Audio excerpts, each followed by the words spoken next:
سڵاوێکی گەرم بۆ ڕۆژئاوای کوردستان. ئێمە وەک خەڵکی بناری قەندیل دەڤەری دۆڵی سێوەیز بەدڵ بە گیانی خۆمان لەگەڵ خەڵکی ڕۆژئاوای کوردستانین. با ئەوان فکر نەکەن کە کوردەکانمان لە ڕۆژئاوای کوردستان بەتەنیان کە ئێمە پشتیوانی تەواوی کورد دەکەین لە ڕۆژئاوای کوردستان. ئێمە وەک خەڵکی کوردستان قەت شەڕخواز نەبووین و نابین، هەموو کات ئاشتی خوازین.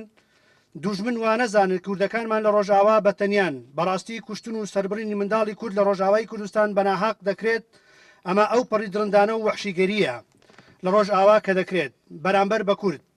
مناڵەکانمان تاوانیان چییە بەناحەق شەهید دەکرێن کە خەڵکی ڕۆژئاوای کوردستان لەسەر خاک و نیشتیمان بەخت دەکەن لە پێناو پاراستنی وڵات و نیشتیمان.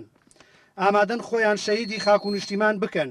بەرگری دەکەین لە ماف و وڵاتمان بەردەوام دەبین لە خەبات، یان ژیانێکی شکۆمەندانە یان مردنێکی سەربەرزانە و مەردانە لە پێناو وڵاتدا.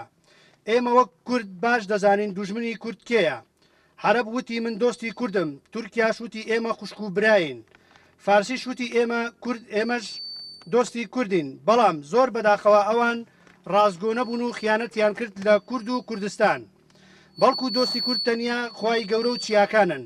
کوردی ئێمە لە ڕۆژئاوای کوردستان ئەوان قەت نامرن، ئەوان کڵپەی ئاگرن، بە پەتخنکان نامرن، بە تیر کوژران نامرن. ئیتر خەڵکی کورد بە درێژایی ژیانی یان شەڕکردن بووە، کراسی مردنی دڕاندووە، لە مردن ناترسن، پێشوازی لە مردنێکی سەربەرزانە و مەردانە دەکەین.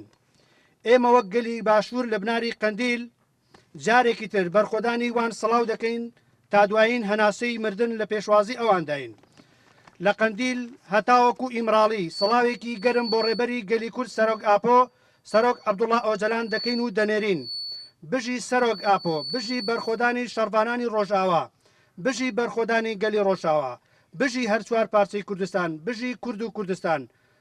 مەجلیسی بناری قەندیل دۆڵی سێوەیز 22/1/2026 پێنجشەممە.